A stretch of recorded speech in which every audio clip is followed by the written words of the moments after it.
talking to everyone in the room, I realized that you all met John at different times in his life, except for me, because I go back before his children met him.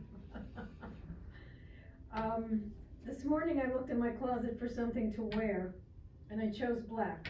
Not because this is a memorial, but because black was John's favorite color.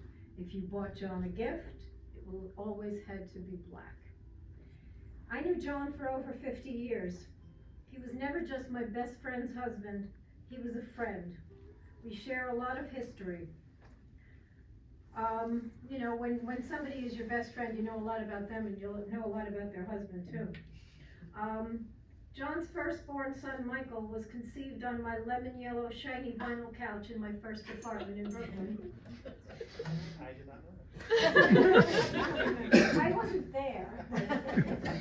I just know. John was a great American. He served in combat in the Army. He respected the flag and he loved his country.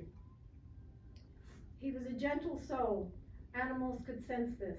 He loved them and they loved him. He was devoted to his 2 Cocker Spaniels, Cheyenne and, sorry John, what was the other dog's name? Well, Suzu's the cat. Suzu's a cat. Yeah. Not to be. I can't think of there was another I dog. can't think of the dog's They name. were down in South Carolina. Sorry, Ro. He rescued a tiny kitten from the middle of a highway and brought her home. All of his pets were obese. He treated them like an Italian Mamma Mia. They were overfed, overprotected, and abundantly loved. John had a passion for history, especially the Civil War and Native Americans. When I told him that anything and everything was on YouTube, he doubted it. He tested me with, okay, Lakota Indians, and up popped up a string of fascinating videos. It amazed him that YouTube knew exactly what topics interested him, and he happily slid down the YouTube rabbit hole, much to his wife's dismay. Yeah. In the last few years, he was not in the best of health, yet he never complained. He always remained optimistic about his prognoses. After multiple cardiac surgeries and an implanted pacemaker and defibrillator, he recently said, well, nobody told me I had a bad heart. He was a man of great patience. I never saw him get really angry. Rare for an Italian. There was much tolerance of various marital shenanigans. He forgave easily and didn't hold grudges. John loved good food, especially Italian, and a nice glass of red. My husband, Mac, often cooked wonderful meals for them and regrets that he didn't get to make the osso buco that John loved. We expressed a lot of juicy political views after a few glasses of Liberty Creek. John loved his family and wanted a close relationship with them all. Even when things didn't work out, he still loved in his heart and felt that over time all would be sorted out. He loved his passions and his pets, but most of all, he loved his wife, Rosemary. If Rosemary does not trip off my tongue, it's because I never called her Rosemary. I called her Princess Lovely.